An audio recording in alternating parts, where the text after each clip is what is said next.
Acho que estamos ao vivo hoje, né? Dia 4 de junho.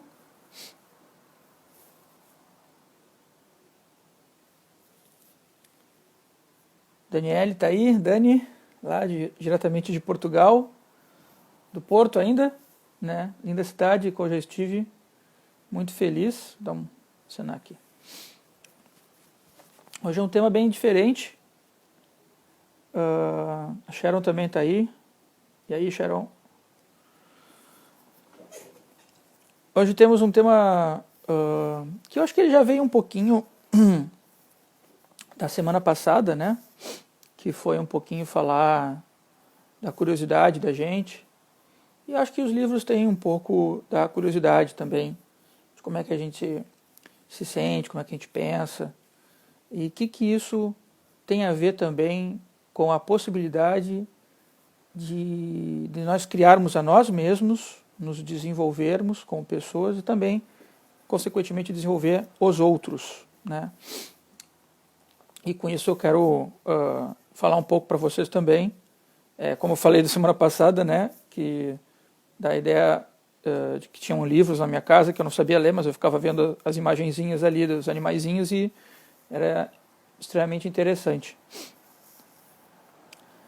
E que a gente, quando vai compor uma biblioteca, montá-la, ela é muito... O que a gente tem interesse e curiosidade. Essa aqui que eu estou aqui atrás de mim, ela é bem pequenininha, ela não tem muitos livros.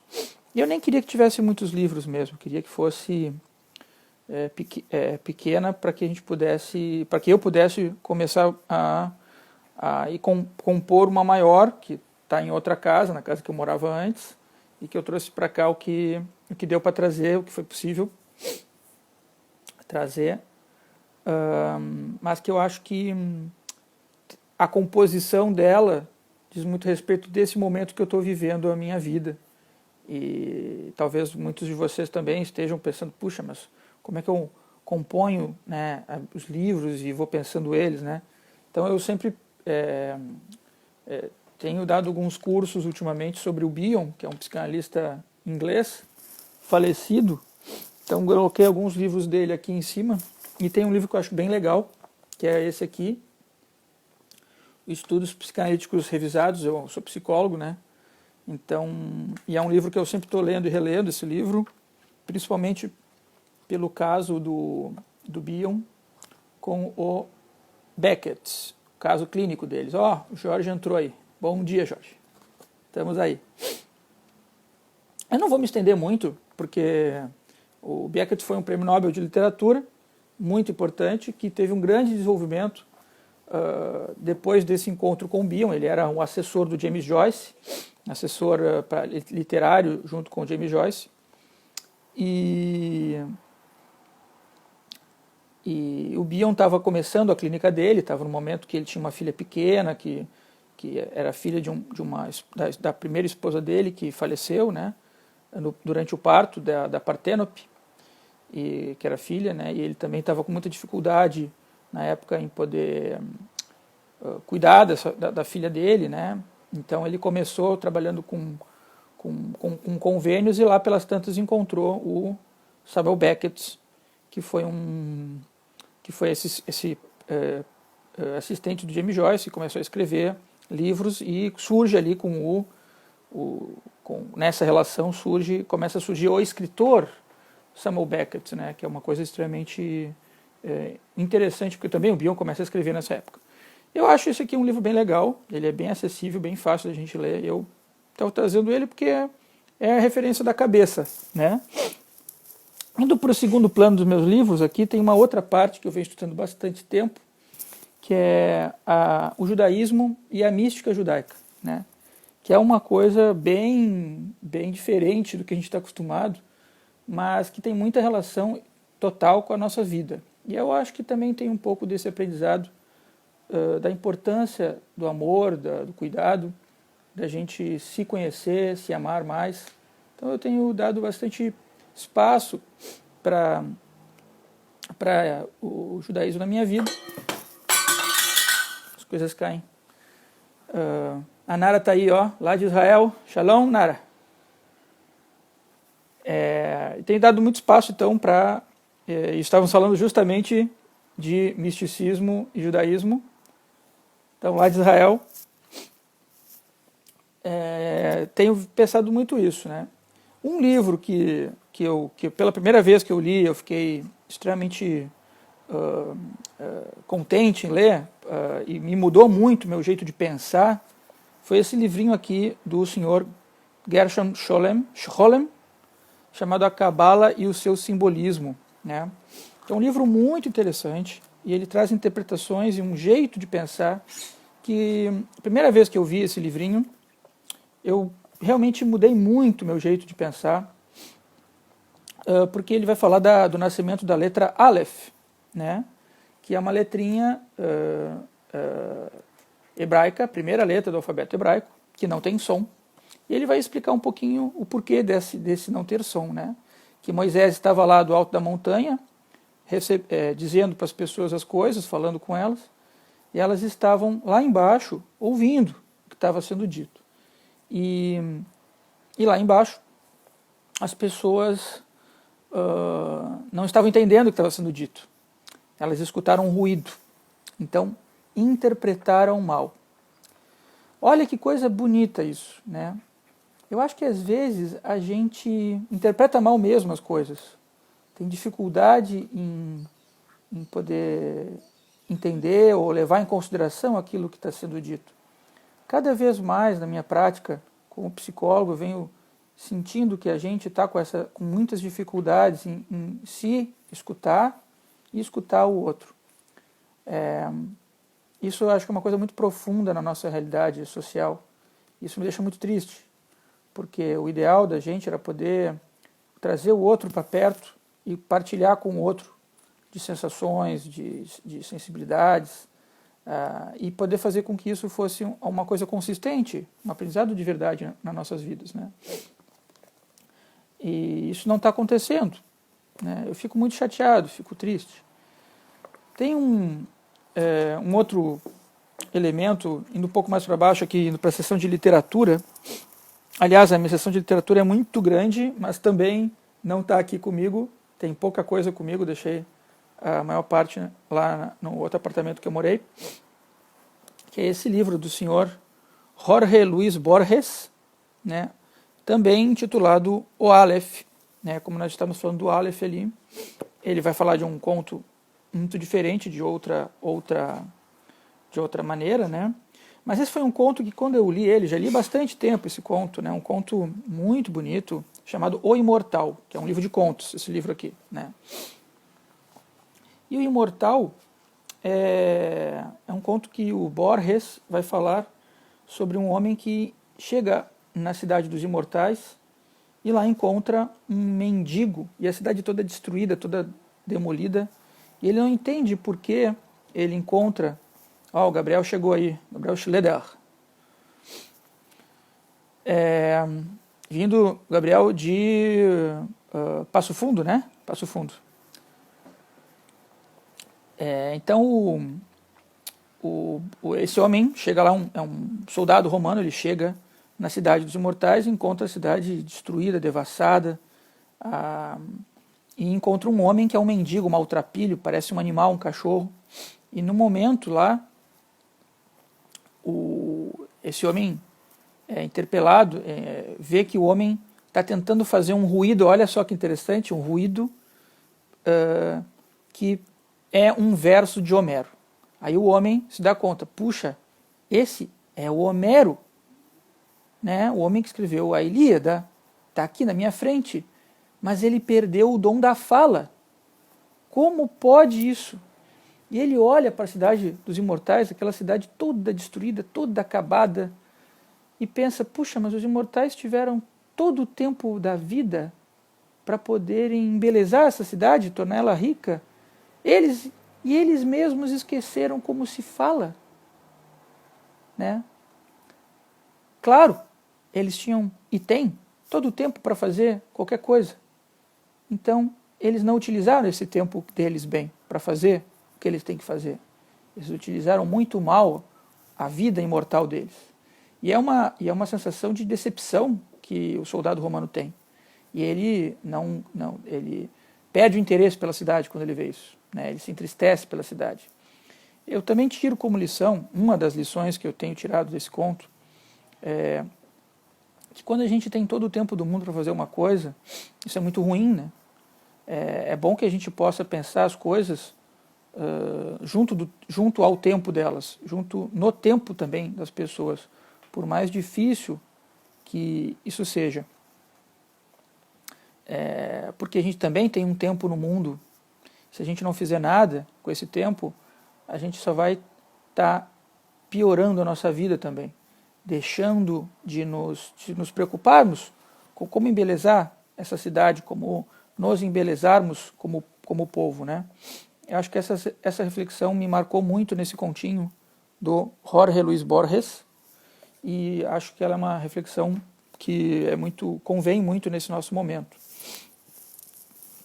Outras coisas que são muito interessantes também, que eu venho podendo pensar, né? Que acho que marcam muito o meu caminho, e agora estou dando uma olhada que não está aqui, que é o livro do O Grande Sertão Veredas, né? Do Guimarães Rosa. É um livro que me marcou muito quando eu li esse livro. Coincidentemente eu fui para Minas Gerais, já faz quase uns 20 anos isso já. E lá em Minas Gerais tem algo diferente mesmo, que tem um quê de Guimarães Rosa, e ter lido o livro lá foi uma coisa muito especial na minha vida. Foi muito bonito, porque é um livro que ele cria todo um vocabulário muito erudito, muito bonito, muito antigo também, um resgate de uma linguagem muito antiga, para tentar mostrar a natureza das coisas e o movimento da natureza dentro daquele espaço que é o sertão, né? Um sertão que é um deserto, mas ao mesmo tempo é um deserto cheio de vida, e ao mesmo tempo as pessoas estão lá, e são pessoas que se animalizam, são pessoas que se reinventam, né? Precisam se conhecer. Tem uma questão ali de conhecimento de uma pessoa, sobre uma pessoa, que é de Adorim, né? Esse é um livro clássico, então qualquer coisa que a gente fale sobre esse livro parece que vocês vão encontrar na internet a ideia geral, mas o legal desse livro é a experiência de ler esse livro e imaginar. O que me chamou a atenção nesse livro foi a experiência de imaginar. Claro que toda a literatura vai fazer isso com a gente, ela vai nos proporcionar imaginar coisas, mas esse livro particularmente, ele exigiu um pouquinho mais, né? Porque é uma linguagem que é um pouco mais robusta, um pouco mais hermética. Então o trabalho de a gente imaginar acaba se tornando um trabalho de experienciar coisas, e muitas vezes sinônimos também, de palavras que a gente não conhece tão bem. O que também é um jeito de a gente se aproximar da nossa língua e de propor também uma riqueza linguística que muitas vezes nós não temos. Eu trouxe esse livro porque eu acho que é um livro que me marcou bastante, já faz 20 anos que eu li, ele não está aqui, mas eu acho que é um livro bem interessante, e ele vem compondo muito bem, ele compõe muito bem com esses outros livros que eu estou trazendo para vocês, que não deixam de ser uma visita, né? A gente está sempre se visitando, se revisitando, e eu, agora, cadê o livro? Estou procurando o livro, acho que ele está aqui embaixo, né? Agora, também estou me proporcionando as investigações lógicas do Edmond Husserl, que é um pai da fenomenologia, né? A gente acaba lendo, a gente ouve falar muito da fenomenologia, mas estuda muito pouco a fenomenologia propriamente dita. E o que o Husserl estava querendo quando ele começa a pensar conhecimentos que são teóricos, que são diferentes de conhecimentos práticos, né? Então vai lá a pessoa fazer montar um prédio, ó, a Lia Dauber está dando bom dia, Lia. Então o Husserl é um autor que ele consegue pensar muito bem o problema desses dois conhecimentos, né? O cara vai fazer um prédio e ele tem um problema prático ali para resolver, que é completamente diferente do engenheiro que está compondo aquele prédio ali, e do cara que está compondo, o cara que está pensando a matemática que faz os prédios, né? E isso é uma coisa que eu acho que é extremamente rica para a gente pensar. Lógico, ele vai muito mais além do que isso. O método que ele está propondo aqui é um método de descansão, né, de separação, da gente se separar um pouco das coisas para tentar olhá-las de um jeito diferente e poder depois trazer isso que a gente está olhando e poder comparar se é o que aquele objeto ali de fato vivenciou, né, a Lebenswelt, né, o mundo da vida, que é um mundo que a gente compartilha com as coisas todas, mas não sabemos exatamente o que elas são. Esse é um problema fundamental para o Husserl e para toda a linguagem filosófica, que começa a se dar conta, começa a perceber que as coisas têm uma certa independência no mundo também, né? E ao mesmo tempo estão no mundo e estamos em níveis paralelos, né? O pessoal está chegando aí na live. Opa, deixa eu mudar aqui a câmera. O pessoal está chegando. Acho que essas questões, essas pequenas interpolações aqui são importantes, porque também quando a gente começa a pegar um livro diferente, com uma coisa diferente, uma ideia diferente, a gente começa a ter novas ideias, né? Novas imaginações e novos jeitos de também ler a vida mesmo, essa que a gente está aqui, né? Conversando, discutindo, vivenciando, sai do discurso somente, né? A gente começa a ter uma vida uma ação mais prática, uma ação mais propositiva. Essa ideia, eu acho que também vem muito ao encontro do que a gente deseja, do que a gente procura, e também, muitas vezes, do que a gente não gostaria de ver, ou não gostaria de saber. Nós estamos vivendo um tempo que ele é muito você escolhe o que você quer, como você quer, né? A Dani trouxe uma coisa bem legal, né? A possibilidade de descrever o fenômeno, buscar confirmar ou não, né? E esse mundo que a gente está vivendo agora, um mundo das redes sociais, isso produz outra leitura, isso é muito legal. Ó, Ryan, olha lá o Ryan, bom dia, Ryan, agora já é boa tarde, né? Mas é isso da gente poder, de uma leitura proporcionar outra, e que a gente às vezes não se permite pensar nessas leituras. A gente está vivendo uma sociedade agora, nesse momento, muito focada nas redes, né? E as redes, Pai Augusto, Painho Augusto, mas aqui a gente lê Pai Augusto, né? Pai Augusto é bonito, Augusto, né? Fica legal. Mas às vezes a gente tem muita dificuldade em poder sair daquela leitura que a gente está fazendo do fenômeno, porque já estão nos dizendo como é que a gente tem que ler o fenômeno. Então a gente também empobrece de experiência, e isso começa também a nos deixar mais acuados diante da vida, com menos propostas de reação diante da vida. Então a proposta de você ler, de você tentar buscar uma outra possibilidade de estar compondo a biblioteca, né? De vocês comporem a biblioteca de vocês, né? Eu me lembro que eu não tinha livros direito quando era criança, mas compunha com o que eu tinha. Eu tinha aqueles livrinhos que eu gostava, já botava eles pertinho da cama, na cabeceira da cama, né? Tem um livro que eu acho fascinante aqui, que eu não trouxe, mas é o Moby Dick, né? Que eu li pela primeira vez numa versão em história em quadrinhos, né? E essa leiturinha, depois, anos mais tarde, me fez querer ler o livro inteiro, né? E eu li o livro inteiro e foi bem legal, foi um outro toque da história em quadrinhos, muito diferente, muito legal.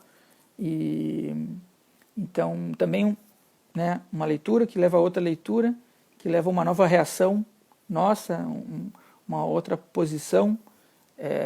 E realmente, ao ler o livro, tinham coisas ali que eram muito profundas, que a história em quadrinho não conseguiu trazer na mesma medida, né?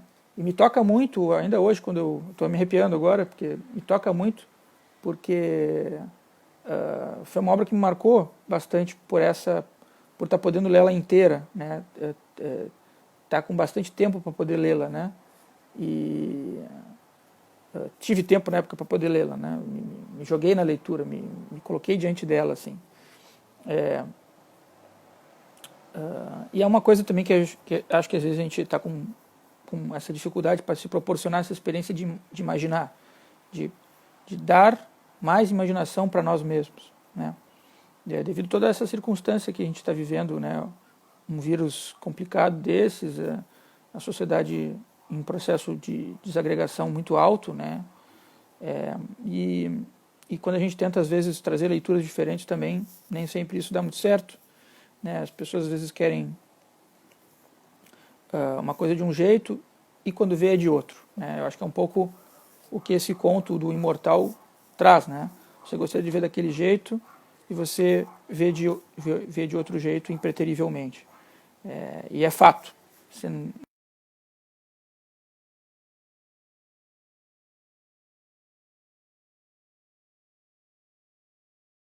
muito o que você vai poder fazer de diferente para aquele fato ali, a não ser tentar aceitá-lo e tentar lidar com a circunstância que está ali.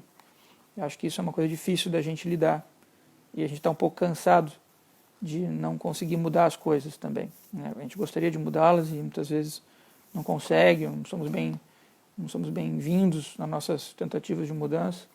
A minha proposta de fazer essa live, de fazer algumas lives semanalmente, é um pouco de tentar trazer elementos que possam trazer reflexões, que não seja, que a gente não se estenda muito também, porque é perto da hora do almoço, mas que a gente se sinta bem, se sinta unidos, né, cada um com quem a gente está, se a gente está sozinho também, e tentar fazer aquilo que a literatura tem de bom, que eu acho que é trazer um bem para a gente, mesmo que às vezes pareça que nos perturba quando a gente vai dormir, mas um bem ainda assim, porque nos faz pensar, nos faz rever, e como a Dani, né, disse ali, né, uma leitura sempre nos traz outra leitura, outro nível, e a gente também lê coisas humanas como se fossem literatura. A gente vê os fenômenos e precisa ter um certo momento de criação com esses fenômenos da vida também. Eles não estão estáticos, eles estão em relação com outras coisas, eles estão em movimento. Então era mais isso que eu queria propor hoje para a gente, encurtando um pouco né, esse assunto, que ele é infinito, se deixar dá para falar muito tempo, mas tentar trazer uma coisa que fosse significativa para a vida de vocês aí. Então agradeço a todos que estiveram aqui presentes ao vivo. Muito obrigado. Grande abraço.